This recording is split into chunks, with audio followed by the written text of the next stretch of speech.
Welcome to the Rock Fight, where we speak our truth, slay sacred cows, and sometimes agree to disagree. This is an outdoor podcast that aims for the head. I'm Colin, and today we're going a little deeper on the topic of sustainability in the outdoor industry and asking the question, so what? That's coming up next, but first, some Rock Fight housekeeping. Have you followed the Rock Fight yet? Please, wherever you're listening to this, tap that follow button. It helps us grow the show. Also, have you signed up for our newsletter? You haven't? Well, head over to rockfight.co, click join the mailing list, and you'll start getting our awesome weekly newsletter, News from the Front, each and every Sunday. And lastly, would you like to pick a fight with the Rock Fight? Send your feedback on this and every episode of the Rock Fight to myrockfight@gmail.com. All right, let's start the show.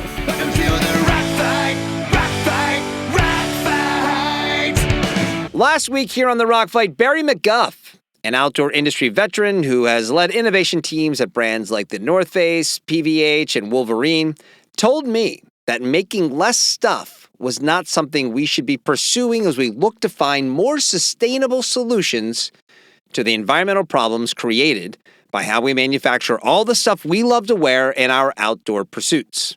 And for a show like this one, which was founded on providing a forum for hot takes, this was a pretty hot take. I mean, like more of a boulder throw than a rock throw. Because a repeated mantra by me and many of my guests on the Rock Fight has been make less stuff. Because that simple phrase sort of sums it all up. The outdoor sporting, active, and fashion categories seem to be content to continue to flood the world with so much stuff that there aren't enough people alive in the world to consume it all. So saying make less makes sense, right? And Barry saying the opposite was met with some resistance in the Rock Fight army. I received multiple messages taking issue with that stance, and I admit my gut reaction to this notion was definitely skepticism. But Barry's explanation for why he believes this makes a ton of sense and lines up with something that another former guest, Ken Pucker, told me when he came on the show in 2023. Consumers are not our path to a more sustainable or circular future. We, the stuff-buying public, cannot be relied on to make good decisions. You want an example of what I'm talking about? Fine, I'll turn the mirror on myself. After years working in retail, I started my corporate industry career working at Timberland in 2002.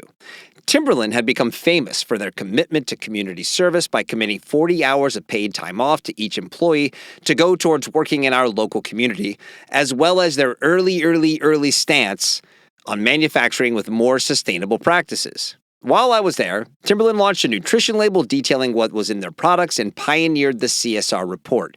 Doing well and doing good was a common refrain. And working there laid the foundation for how I viewed what a brand should be. And then I worked another 15 years in the industry and learned the inner workings of many brands, saw the problems of manufacturing firsthand, and came to understand how I spent my money would reflect on me as a citizen. Because of all these experiences, I am in like the 1% of understanding the right and wrong way to be a consumer. And yet, with all that knowledge, just 2 weeks ago, I bought a pair of socks with pictures of my face printed all over them that I had found through an Instagram ad for my mom for Mother's Day because it was super funny.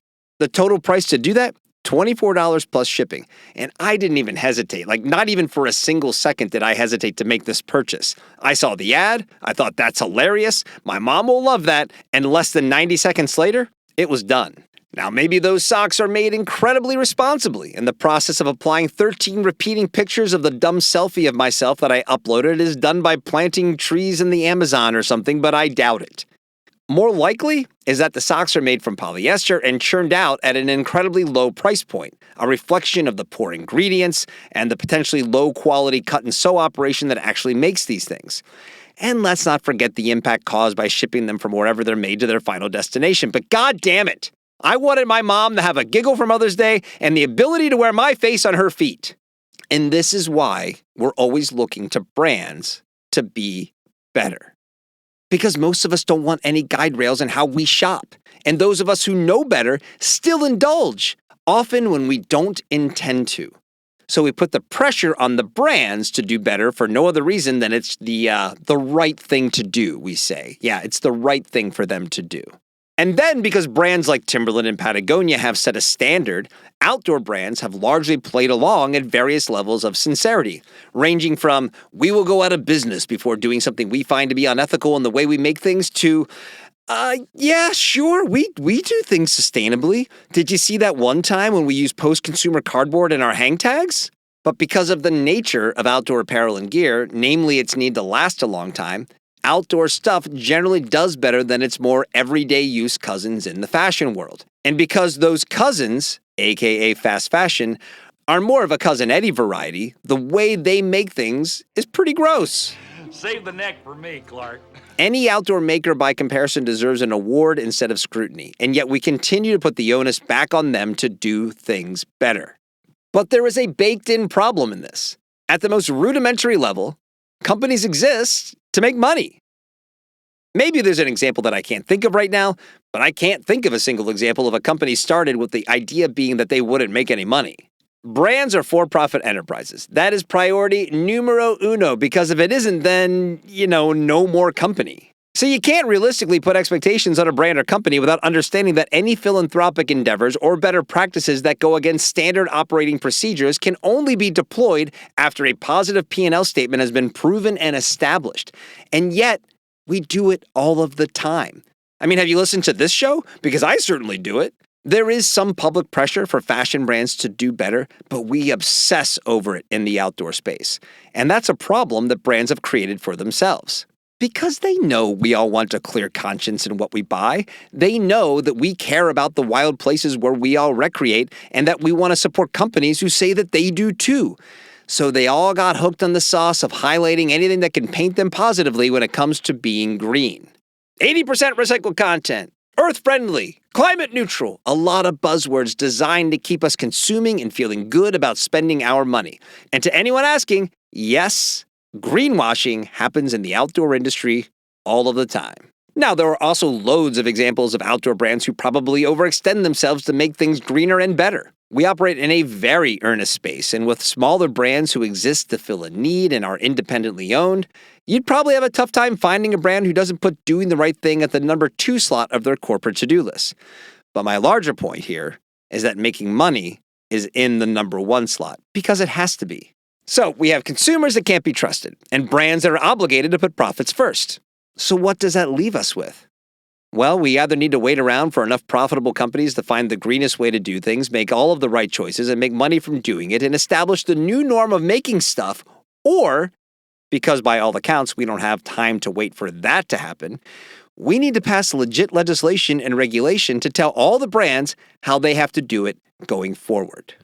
And we actually have an example that is currently tearing up the outdoor topic charts that we can point to see exactly what I'm talking about here. That topic? PFAS. We've known about the dangerous impacts of PFAS for a very long time. Now, I'm not going to get into all of that here. If you want a detailed accounting of the forever chemicals problem, you have plenty of resources that you can dig into easily, including Meg Carney's 10-part deep dive into all of it.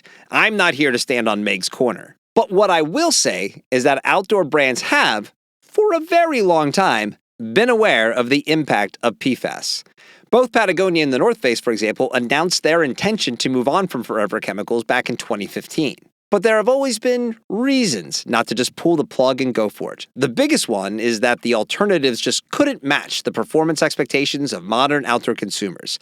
Patagonia even suggested in 2016 that removing PFAS waterproofing could result in bigger problems because garments must be replaced more frequently. Apparently, everyone forgot that humans survived going outside for hundreds of thousands of years before Gore-Tex was invented a scant 50 years ago. But then there are examples like Fjallraven, who started working on phasing out PFAS in 2008. They got them out of their tents and most of their products and finally got to say that they were PFAS-free in 2021. But step back for a second and look at how most outdoor brands approached PFAS. You have some who are just clearly putting profits first and spinning some bullshit to protect those profits. You have others who are genuinely frozen in place and don't know what to do because it's complicated. They believe in the performance of their stuff and profits are at risk.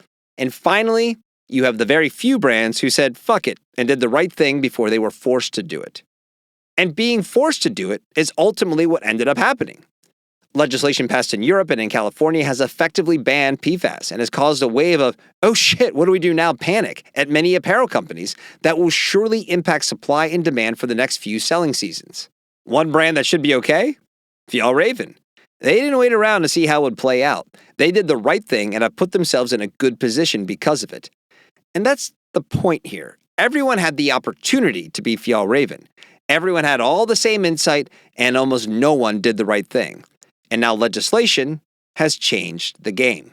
Now, you can get mad at the large amount of inaction, but that's because you're in the privileged position of being a Monday morning quarterback. Had you been sitting in the driver's seat of any of these brands in 2015, 16, or 17, I don't think you can say that you wouldn't have done the same thing that most brands did at that time, which was to keep the train on the tracks and profits hopefully growing.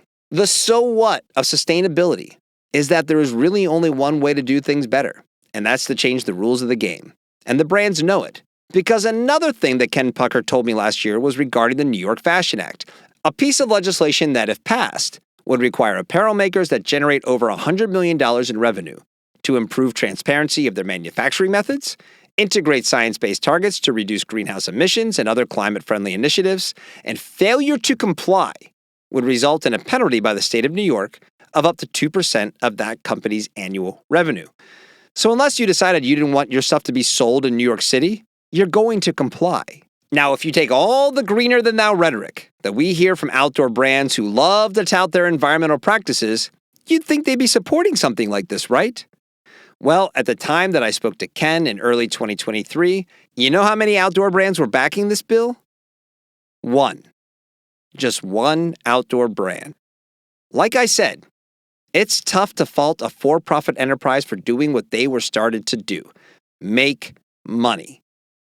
So if we want to change things, passing legislation is the way it's going to happen. Now, for my part, I'm going to continue to be vocal about the bullshit that brands try to get away with and supportive of the good decisions that they make. Neither are mutually exclusive. I don't think it's hard to both praise Patagonia for the literal millions of dollars they give away each year in the name of protecting the natural world, a true leader in that regard, but then also criticize them for tone-deaf taglines like, "Fashion is none of our business."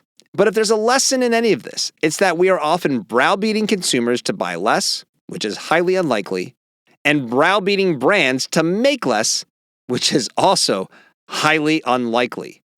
The path to real change is awareness. So, share this podcast with somebody, please.